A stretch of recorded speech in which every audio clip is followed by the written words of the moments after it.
दोस्तों, अगर आप चौधरी चरण सिंह यूनिवर्सिटी मेरठ में संस्थागत या व्यक्तिगत यानी प्राइवेट और रेगुलर एग्जाम फॉर्म का इंतजार कर रहे थे तो आज आपके लिए बहुत बड़ी खबर है, क्योंकि आज दिनांक 18/2/2021 को यूनिवर्सिटी ने एक विज्ञप्ति जारी की जिसमें उन्होंने बताया कि संस्थागत और व्यक्तिगत यानी रेगुलर और प्राइवेट एग्जाम फॉर्म की जो डेट है वो कल 19 फरवरी 2021 से शुरू है। कल 19 फरवरी 2021 से आप अपने फॉर्म भर सकते हैं। फॉर्म की जो टोटल डिटेल है वो आपको इस वीडियो में मिल जाएगी और महत्वपूर्ण दिशा निर्देश यानी आपको क्या डॉक्यूमेंट्स लगाने हैं, कौन इस फॉर्म को भर सकता है और भरने से पहले क्या पढ़ना जरूरी है, क्या ले जाना जरूरी है, A to Z सब कुछ आपको इस वीडियो में मिल जाएगा। तो दोस्तों बने रहिए मेरे साथ। मैं अर्जुन मलिक आपका स्वागत करता हूँ आपके अपने channel Malik computer job alert में। दोस्तों, जो यूनिवर्सिटी ने विज्ञप्ति जारी की है वो विज्ञप्ति आप सामने डिस्प्ले पे देख ही रहे हैं।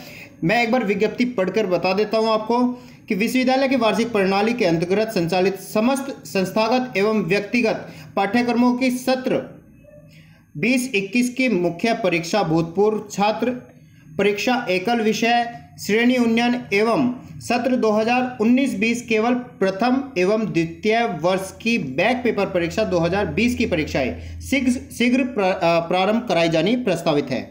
उपरोक्त पाठ्यक्रमों के अंतर्गत स्नातक स्तरीय BA BCom संस्थागत व्यक्तिगत BSc physical education health and sports संस्थागत तथा स्नातकोत्तर स्तर पर संचालित MA MCom व्यक्तिगत पाठ्यक्रमों की परीक्षाओं हेतु परीक्षा फॉर्म विश्वविद्यालय की वेबसाइट www.ccsweb.in पर दिनांक 19 फरवरी 2021 से निम्नानुसार ऑनलाइन भरवाया जाना है। यानी नीचे डेट दी हुई है कि 19 फरवरी से आपके फॉर्म शुरू हैं। कैसे कैसे भरना है, कब भरना है, ये देख लो एक बार। ये 19 तारीख में फॉर्म शुरू होंगे और जिसकी लास्ट डेट फॉर्म भरने की होगी पूरा एक महीना दिया हुआ है 20 मार्च 2021। यानी 20 मार्च 2021 तक आप फॉर्म भर सकते हैं, जिसे आप 22 मार्च 2021 तक अपने कॉलेज में जमा कर सकते हैं। इसमें अब बहुत जो ध्यान देने वाली बातें हैं वो महत्वपूर्ण दिशा निर्देश है, क्योंकि इन्हें पढ़ना जरूरी है फॉर्म भरने से पहले, क्योंकि फॉर्म अगर आपने भर लिया और बाद में कोई गलती आती है तो कोई करेक्शन नहीं होगा, आप परेशान होंगे और बाद में शायद आपका फॉर्म भी रद्द कर दिया जाएगा। तो इसलिए दिशा निर्देश इस CCS नहीं किसी भी यूनिवर्सिटी के हो पढ़ लेना बहुत जरूरी है। तो मैं भी एक बार आपको पढ़कर सुना देता हूं कि क्या दिशा निर्देश है। नंबर 1, समस्त छात्र छात्राएं मुख्य परीक्षा श्रेणी सुधार एकल विषय बैक परीक्षा हेतु परीक्षा फॉर्म भरे जाने से पूर्व विश्वविद्यालय की वेबसाइट ccsuniversity.ac.in पर उपलब्ध समस्त संबंधित नियमों तथा प्रवेश नियमावली और विषय कोड पुस्तिका का भली भांति अध्ययन करने के पश्चात ही परीक्षा फॉर्म भर जाना सुनिश्चित करें। भाई, जो यूनिवर्सिटी ने अपनी डिटेल्स दी हुई है कि क्या कोड है तो उनके बारे में जो भी इनके रूल्स है वो ज़रूर पढ़ लेना। वैसे इससे पहले मैंने वीडियो बनाई थी, उसमें नियम बताए थे। एक बार कल भी मैं एक नियम और कोड की पूरी वीडियो लाऊंगा, कल भी जब फॉर्म शुरू हो जाएंगे, और उसमें फॉर्म की भी डिटेल बताऊंगा और कोड की डिटेल भी बताऊंगा। कल एक वीडियो इसके बारे में बनाऊंगा मैं, वो भी बहुत ध्यान से देख लेना, क्योंकि बिना नियम या बिना कोड देखे आप फॉर्म भरेंगे तो आपका फॉर्म गलत होगा। नंबर 2, समस्त छात्र छात्राएं विश्वविद्यालय अनुदान आयोग UGC के दिशा निर्देशानुसार केवल अपना सही NAD ID ही संदर्भित परीक्षा फॉर्म में भरना सुनिश्चित करेंगे। यानी जब आप अपना फॉर्म भरेंगे तो उसमें NAD ID को भरना आवश्यक है, यानी उसे जरूर भरेंगे। जिसके पास भी NAD ID है वो अपना NAD ID जरूर भरें। समस्त छात्र छात्राओं को अपना मूल प्रव्रजन प्रमाण यानी माइग्रेशन सर्टिफिकेट UP बोर्ड को छोड़कर परीक्षा फॉर्म के साथ अनिवार्य रूप से संलग्न किया जाना आवश्यक है, अन्यथा संदर्भित परीक्षार्थी को परीक्षा में सम्मिलित होने की अनुमति प्रदान नहीं की जाएगी। नंबर 4, प्राचार्य निदेशक समस्त संबद्ध महाविद्यालय या संस्थान चौधरी चरण सिंह विश्वविद्यालय मेरठ से अनुरोध है कि परीक्षा फॉर्म के साथ संलग्न नामांकन प्रपत्र के साथ मूल प्रव्रजन प्रमाण पत्र माइग्रेशन सर्टिफिकेट यूपी बोर्ड को छोड़कर अनिवार्य रूप से संलग्न करते हुए अलग से सूची परीक्षा विभाग को उपलब्ध कराने भी सुनिश्चित करें एवं प्रव्रजन प्रमाण पत्र यानी माइग्रेशन सर्टिफिकेट संलग्न करने वाले छात्र छात्राओं से निर्धारित प्रारूप पर प्राप्ति प्रपत्र देना सुनिश्चित करें। ये नंबर 4 पॉइंट कॉलेज वालों के लिए है कि उन्हें जो माइग्रेशन सर्टिफिकेट देना है और उसकी जो प्राप्ति प्रपत्र है उस पर सिग्नेचर वगैरह भी जरूरी करा लें। नंबर 5, व्यक्तिगत रूप से स्नातक उत्तीर्ण छात्र छात्राएं केवल व्यक्तिगत रूप से एकल विषय स्नातक हेतु पात्र होंगे। नंबर 6, चौधरी चरण सिंह विश्वविद्यालय मेरठ के अलावा अन्य विश्वविद्यालय से स्नातक परीक्षा उत्तीर्ण छात्र चौधरी चरण सिंह विश्वविद्यालय मेरठ से एकल स्नातक विषय हेतु पात्र नहीं होंगे। यानी किसी ने सीसीएस से अलग किसी और यूनिवर्सिटी से अगर अपनी स्नातक परीक्षा की है तो वो एकल विषय के लिए पात्र नहीं होंगे सीसीएस में। नंबर 7, कोई भी अभ्यर्थी नेट, स्लेट, एमफिल, पीएचडी उपाधि धारण करने के उपरांत केवल 2 वर्ष के भीतर स्नातक स्तर पर किसी भी 1 वर्ष की पूर्ण परीक्षा में वर्तमान पाठ्यक्रम अनुसार श्रेणी उन्नयन यानी डिवीजन इम्प्रूवमेंट परीक्षा हेतु केवल एक अवसर के लिए अर्ह होगा। स्नातकोत्तर या व्यक्तिगत स्तर पर श्रेणी उन्नयन यानी डिवीजन इम्प्रूवमेंट परीक्षा हेतु स्नातकोत्तर उपाधि पूर्ण करने के उपरांत केवल 2 वर्ष के अंदर ही अर्ह होगा। ठीक है जी। नंबर 8, व्यक्तिगत स्तर पर अन्य महत्वपूर्ण दिशा निर्देश एकल विषय श्रेणी उन्नयन हेतु विश्वविद्यालय की वेबसाइट पर आवश्यक नियम उपलब्ध है। विश्वविद्यालय नियमानुसार कोई भी अभ्यर्थी एक साथ 2 वर्ष के परीक्षा फॉर्म भरे जाने हेतु अर्ह नहीं होगा। किसी भी कक्षा में अनुत्तीर्ण छात्र छात्राओं को अगली कक्षा में परीक्षा फॉर्म भरने की अनुमति नहीं है, अन्यथा की स्थिति में वे स्वयं के जिम्मेदार होंगे। इसके बाद इसमें एक और जो इन्होंने दिशा निर्देश दिए हैं ये भी पढ़ लेना जरूरी है, क्योंकि इनमें सब्जेक्ट के बारे में भी डिटेल दी हुई है, बैक के बारे में भी दी है, तो इसे भी भैया पढ़ लेना बहुत ज़रूरी है। पढ़ लो एक बार, मैं भी एक बार आपको पढ़ के सुना दूं, क्योंकि कल से फॉर्म शुरू है। अब इसमें 2 मिनट 5 मिनट लगेंगे, लेकिन अगर कोई गलती होगी तो आप ही परेशान होने हैं। ठीक है। नंबर 1, विश्वविद्यालय द्वारा व्यक्तिगत मुख्य परीक्षा 2021 हेतु पंजीयन या परीक्षा फॉर्म भरे जाने की केंद्रीकृत व्यवस्था स्नातक स्तर प्रथम, द्वितीय, तृतीय एवं स्नातक स्तर प्रथम एवं द्वितीय वर्ष के लिए लागू की गई है। स्नातक के परीक्षार्थी को विश्वविद्यालय की अधिकृत वेबसाइट ccsuniversity.ac.in पर उपलब्ध पाठ्यक्रम की नवीनतम विषय सूची कोड बुक में से ही किन्हीं 3 विषयों का चयन करना होगा। बीए प्रथम वर्ष में चयन किए गए विषय ही द्वितीय और तृतीय वर्ष में लेने होंगे। द्वितीय एवं तृतीय वर्ष में विषय परिवर्तन किसी भी दशा में संभव नहीं होगा। यानी जो कोड आपने बीए फर्स्ट ईयर में ले लिया उस कोड को आप सेकंड या थर्ड में चेंज नहीं कर सकते। बीए बीकॉम प्रथम द्वितीय वर्ष के परीक्षार्थी को 3 विषयों के अतिरिक्त एक फाउंडेशन कोर्स का चयन करना होगा, जिसके प्राप्तांक परीक्षा में जोड़े जाएंगे। गणित उसी परीक्षार्थी को लेने की अनुमति है जिसने इंटरमीडिएट परीक्षा गणित विषय लेकर उत्तीर्ण की हो। एक साथ 3 साहित्यिक विषय लेने की अनुमति नहीं होगी, जैसे कि हिंदी, अंग्रेजी, उर्दू, संस्कृत आदि को आप एक साथ नहीं ले सकते। और नंबर 6 दिया हुआ है कि निम्न विषय युग्म एक साथ लेने की अनुमति नहीं होगी। यानी आप अर्थशास्त्र के साथ दर्शन शास्त्र नहीं ले सकते, हिंदी के साथ उर्दू नहीं ले सकते, शिक्षा तथा मनोविज्ञान के साथ शिक्षा के साथ मनोविज्ञान या दर्शन शास्त्र नहीं ले सकते। नंबर 7, व्यक्तिगत परीक्षार्थियों को स्नातक स्तर पर सैन्य अध्ययन विषय अनुमन्य नहीं है। नंबर 8, क्वालिफाइंग कोर्स के अंतर्गत संचालित पर्यावरण अध्ययन यानी एनवायरमेंटल स्टडीज कोड 008 केवल प्रथम वर्ष के छात्र छात्राओं के लिए ही अनिवार्य है, परंतु ऐसे छात्र छात्राएं जो प्रथम वर्ष में उक्त विषय की परीक्षा उत्तीर्ण नहीं कर पाए हैं, इस विषय कोड यानी 008 की परीक्षा केवल प्रथम वर्ष की बैक पेपर परीक्षा अथवा द्वितीय या तृतीय वर्ष की परीक्षा में सम्मिलित होकर उत्तीर्ण कर सकते हैं।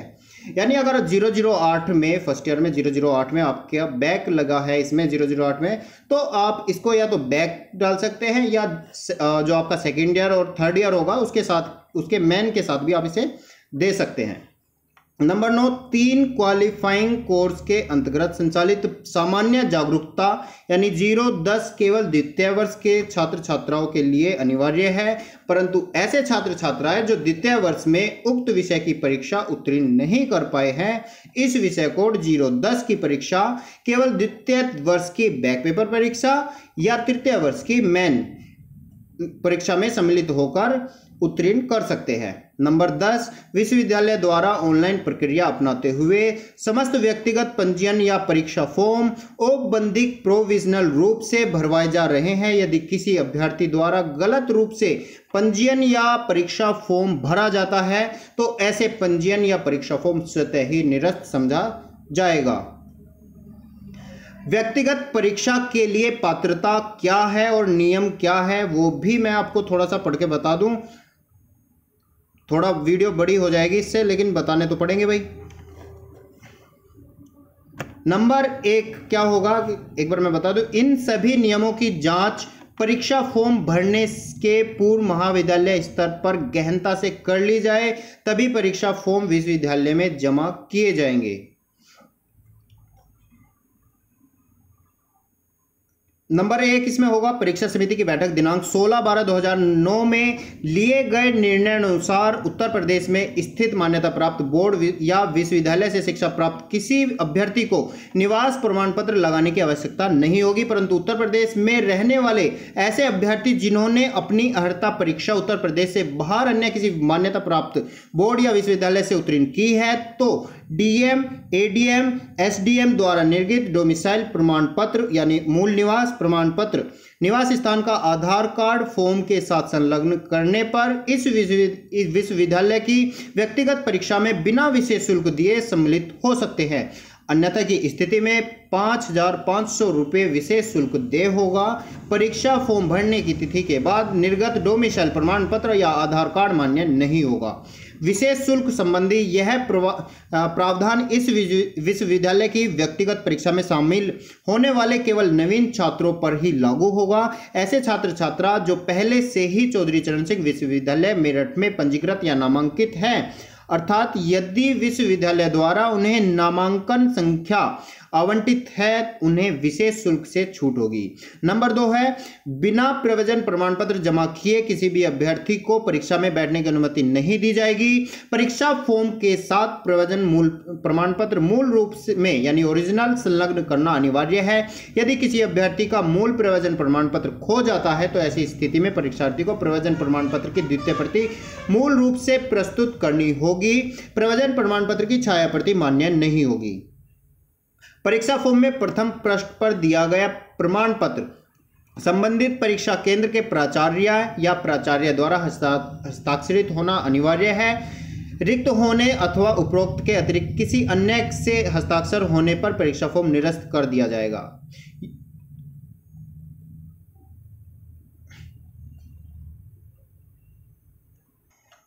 योग्यता परीक्षा यूपी बोर्ड के अतिरिक्त अन्य किसी बोर्ड अथवा विश्वविद्यालय से उत्तीर्ण होने पर उस बोर्ड अथवा विश्वविद्यालय का माइग्रेशन सर्टिफिकेट मूल रूप में परीक्षा फॉर्म के साथ लगाना आवश्यक है, अन्यथा परीक्षा फॉर्म निरस्त कर दिया जाएगा। प्रतिकृति हस्ताक्षर मान्य नहीं होंगे। अन्य विश्वविद्यालय से प्रथम या द्वितीय वर्ष की परीक्षा उत्तीर्ण करने वाले अभ्यर्थी को चौधरी चरण सिंह विश्वविद्यालय की द्वितीय या तृतीय वर्ष की परीक्षा में व्यक्तिगत परीक्षार्थी के रूप में बैठने की अनुमति नहीं है। विदेशी अभ्यर्थी को व्यक्तिगत परीक्षा में बैठने की अनुमति नहीं है। नंबर 7 10+2 यानी 10+2 12वीं परीक्षा पद्धति अथवा उसके समकक्ष परीक्षा पास अभ्यर्थी ही विश्वविद्यालय की बीए या बीकॉम या त्रिवर्षीय पाठ्यक्रम की प्रथम वर्ष की परीक्षा में इस विश्वविद्यालय के निर्धारित नियमों के अंतर्गत सम्मिलित हो सकते हैं। छात्र छात्रा द्वारा 10+2 परीक्षाएं इस विश्वविद्यालय द्वारा मान्यता प्राप्त बोर्ड या विश्वविद्यालय से उत्तीर्ण होना अनिवार्य है। नंबर 8 राष्ट्रीय ओपन स्कूल से यानी NIOS से उत्तीर्ण अथवा सेकेंडरी व सीनियर सेकेंडरी परीक्षा 10+2 परीक्षा पद्धति से 5 विषयों में उत्तीर्ण होने पर ही बीए बीकॉम प्रथम भाग की परीक्षा में सम्मिलित हो सकेंगे। 11 वर्षों में ही सीनियर सेकेंडरी अथवा 4 विषयों में इंटर अर्हता परीक्षा उत्तीर्ण अभ्यर्थी को परीक्षा में बैठने की अनुमति नहीं है। 10+2+3 या परीक्षा पद्धति के अंतर्गत उत्तीर्ण स्नातक अभ्यर्थी ही विश्वविद्यालय की एमए या एमकॉम परीक्षा में सम्मिलित होने के लिए अर्ह है। परीक्षा में सम्मिलित होने के लिए अभ्यर्थी की हाई स्कूल, इंटर तथा स्नातक परीक्षाएं इस विश्वविद्यालय द्वारा मान्यता प्राप्त बोर्ड या विश्वविद्यालय से उत्तीर्ण होना अनिवार्य है, जिन्हें 10+1+3 या 11+3 अथवा उसके समकक्ष पद्धतियों से स्नातक परीक्षा उत्तीर्ण की है, वे इस विश्वविद्यालय की एमए या एमकॉम की परीक्षा में सम्मिलित नहीं हो सकेंगे। वैध प्रवेश पत्र के बिना परीक्षा में सम्मिलित होना अथवा महाविद्यालय द्वारा विश्वविद्यालय की अनुमति के बिना परीक्षा में सम्मिलित कराया जाना मान्य नहीं होगा और अभ्यर्थी इसके लिए स्वयं उत्तरदायी होगा। नंबर 11, विश्वविद्यालय के नियमानुसार परीक्षार्थी को 3 वर्षीय परीक्षा तथा 2 वर्षीय परीक्षा पूर्ण समावधि की गणना शैक्षिक सत्र से की जाएगी, जो क्रमशः 3 वर्षीय पाठ्यक्रम को 6 वर्ष में तथा 2 वर्षीय पाठ्यक्रम को 4 वर्ष में पूर्ण कर लेना होगा, अन्यथा उसके द्वारा उत्तीर्ण पूर्व परीक्षा रद्द समझी जाएगी। यानी आपका कोई 3 साल का कोर्स है तो उसे आप 6 साल में पास कर सकते हैं, भले वो बैक से हो या एक्स से हो, जैसे भी। और कोई इसी तरह 2 साल का जो कोर्स होगा वो 4 साल में पास हो जाना जरूरी है। उसके बाद आपने भले ही पिछली क्लास पास कर रखी हो, वो सब रद्द हो जाएगी।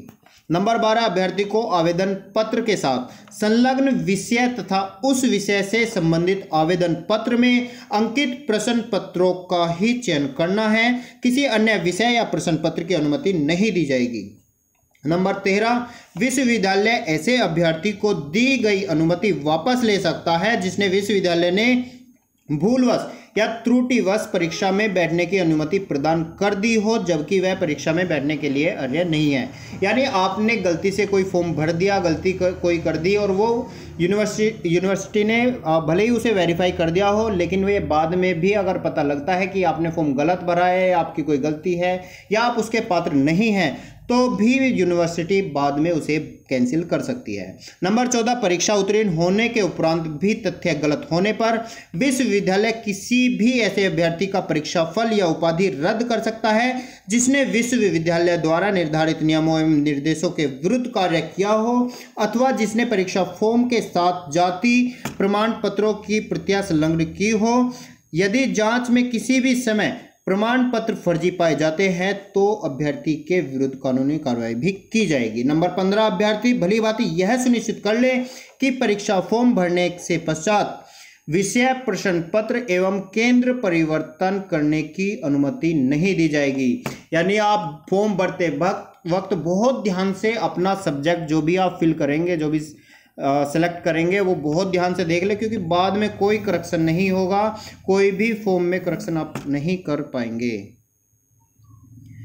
नंबर 16, जिन छात्रों ने किसी बाह्य विश्वविद्यालय से 1 वर्षीय सिंगल मीटिंग पाठ्यक्रम से वर्ष 1998 के बाद स्नातक उपाधि प्राप्त की है, वे प्रास्नातक परीक्षा में सम्मिलित होने के लिए अर्ह नहीं होंगे। नंबर 17, विश्वविद्यालय परीक्षा समिति की बैठक दिनांक 14/8/2018 के मत संख्या 2 के अनुपालन में विश्वविद्यालय की व्यक्तिगत परीक्षा हेतु परीक्षा फॉर्म भरवाए जाने हेतु बनाई गई समिति के निर्णयानुसार केवल चौधरी चरण सिंह विश्वविद्यालय मेरठ से व्यक्तिगत रूप से उत्तीर्ण स्नातक स्तर के छात्राएं जो केवल एकल विषय के रूप में व्यक्तिगत पंजीयन या परीक्षा फॉर्म भरना चाहते हैं, ऐसे छात्र छात्राएं केवल व्यक्तिगत परीक्षार्थी के रूप में व्यक्तिगत पाठ्यक्रम में संचालित विषय या ग्रुप में ही व्यक्तिगत पंजीयन परीक्षा फॉर्म भर सकते हैं। अन्य विश्वविद्यालय से स्नातक परीक्षा उत्तीर्ण छात्र छात्राएं एकल विषय व्यक्तिगत पंजीयन परीक्षा फॉर्म भराए जाने हेतु अर्ह नहीं होंगे। नंबर 18, जिन छात्रों ने संपूर्णानंद संस्कृत विश्वविद्यालय वाराणसी से उत्तर मध्यमा एवं शास्त्रीय परीक्षा उत्तीर्ण की है, वे क्रमशः बीए तथा एमए केवल संस्कृत की परीक्षा में सम्मिलित हो सकते हैं। नंबर 19, जिन छात्रों ने साहित्य सम्मेलन प्रयागराज यानी इलाहाबाद से परीक्षा उत्तीर्ण की है वे इस विश्वविद्यालय की किसी भी परीक्षा में सम्मिलित होने हेतु अर्ह नहीं है। नंबर 20, BBA या BCA की परीक्षा क्रमशः BCom तथा BSc गणित की स्नातक उपाधि के समतुल्य मानी जाएगी। नंबर 21, व्यक्तिगत छात्रों को स्नातक या स्नातकोत्तर परीक्षा में प्रायोगिक विषय या डिसर्टेशन लेने की अनुमति नहीं है। नंबर 22, अभ्यर्थी जिसने आबिद कालिम परीक्षा जामिया-ए-उर्दू अलीगढ़ से उत्तीर्ण की है वे इस विश्वविद्यालय की किसी भी विषय में प्रवेश के लिए अर्ह नहीं है।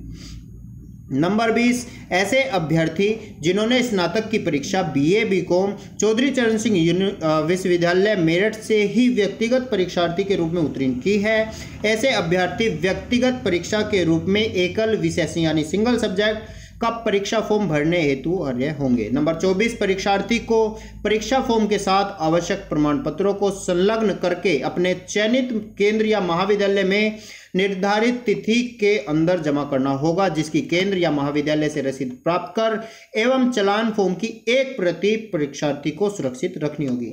यानी आप ध्यान रखना, जब आप फॉर्म भरेंगे तो एक कॉपी अपने पास रखना और एक अपने कॉलेज में जमा कर देना।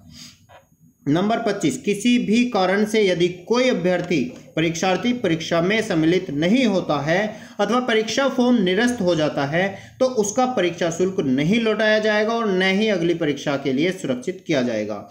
नंबर 26, स्नातक परीक्षा उत्तीर्ण छात्र छात्रा ही स्नातकोत्तर प्रथम वर्ष का परीक्षा फॉर्म भरने के लिए अर्ह होंगे।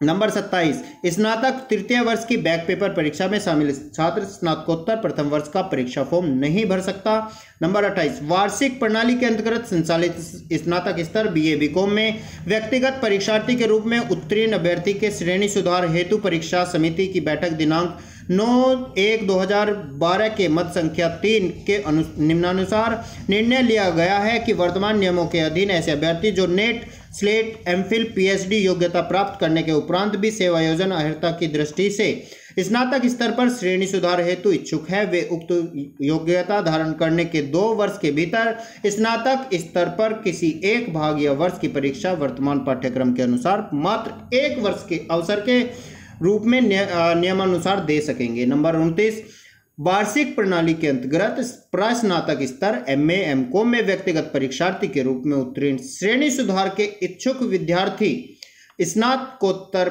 उपाधि पूर्ण करने के उपरांत 2 वर्ष की अवधि के भीतर किसी एक भाग या वर्ष की परीक्षा वर्तमान पाठ्यक्रमानुसार मात्र 1 अवसर के रूप में दे सकते हैं।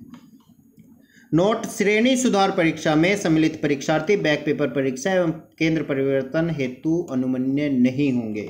नंबर 30, विश्वविद्यालय की परीक्षा समिति की बैठक दिनांक 14/8/2018 के मत संख्या 2 के अनुपालन में विश्वविद्यालय की व्यक्तिगत परीक्षा हेतु परीक्षा फॉर्म भरवाए जाने हेतु बनाई गई समिति के निर्णयानुसार विश्वविद्यालय अनुदान आयोग द्वारा निर्गत पत्रांक DO नंबर 1-15/2015 CPP 2 दिनांक अगस्त 2015 के आधार पर ऐसे अभ्यर्थी जिन्होंने द्विवर्षीय स्नातक उपाधि वर्ष 1986 तक पूर्ण कर ली है और ऐसे अभ्यर्थी प्रस्नातक स्तर MA MCom हेतु आवेदन करना चाहते हैं उन्हें भी व्यक्तिगत पंजीयन या परीक्षा फॉर्म भराए जाने की अनुमति प्रदान की गई है। नंबर 31, स्नातक स्तर BA BCom में संदर्भित अभ्यर्थी केवल एक कोड या ग्रुप के साथ फाउंडेशन कोर्स के साथ एक क्वालिफाइंग कोर्स हेतु तथा स्नातक स्तर पर MA MCom हेतु 5 विषय कोड वाले एक कोड में तथा 6 या 6 से अधिक विषय कोड वाले 2 कोडों की बैक पेपर परीक्षा हेतु अर्ह होंगे। नंबर 32, अभ्यर्थी जिस सत्र की मुख्य परीक्षा में अभ्यर्थी सम्मिलित हुआ है वह केवल उसी सत्र में आयोजित होने वाली बैक पेपर परीक्षा हेतु अर्ह होगा। पूर्व के वर्षों में सम्मिलित अभ्यर्थी परीक्षा हेतु अर्ह नहीं होंगे। उक्त के अतिरिक्त किसी भी दशा में रीबैक अनुमन्य नहीं होगा। नंबर 33, समस्त छात्र छात्राएं विश्वविद्यालय अनुदान आयोग UGC के निर्देशानुसार अपनी सही नेट ID संदर्भित परीक्षा फॉर्म में अंकित करेंगे। इसके बाद नंबर 34 है। उक्त के अतिरिक्त पात्रता संबंधी शेष नियम संस्थागत छात्र छात्राओं हेतु निर्धारित प्रवेश नियमावली शैक्षिक सत्र 2020-21 के अनुरूप ही मान्य होंगे। संदर्भित नियम विश्वविद्यालय की अधिकृत वेबसाइट ccsuniversity.ac.in पर उपलब्ध है। यदि कोई विधिक विवाद उत्पन्न होता है तो इसका परिक्षेत्र माननीय उच्च न्यायालय प्रयागराज में निहित होगा। तो ये थी इसकी नियमावली। बहुत ध्यान से आप दोबारा पढ़ लेना, मैं लिंक भी डिस्क्रिप्शन में दे दूंगा, आप वहां से भी देख सकते हो। तो भाई मेरी तो सलाह यही है, बिना इसकी डिटेल या नोटिफिकेशन पढ़े हुए, दिशा निर्देश बिना पढ़े आपने फॉर्म नहीं भरना है बिल्कुल भी। फिर आपकी गलती होगी, आप परेशान होंगे, आप मतलब ढूंढते रहोगे भाई कौन सही करेगा कौन नहीं करेगा, आप परेशानी होने हो। तो इससे तो अच्छा है इस वीडियो को देख लो या आप खुद इस पीडीएफ को पढ़ लो ताकि आपका फॉर्म गलत ना हो। और वीडियो को ज़्यादा से ज़्यादा शेयर करें। धन्यवाद। जय हिंद, जय भारत।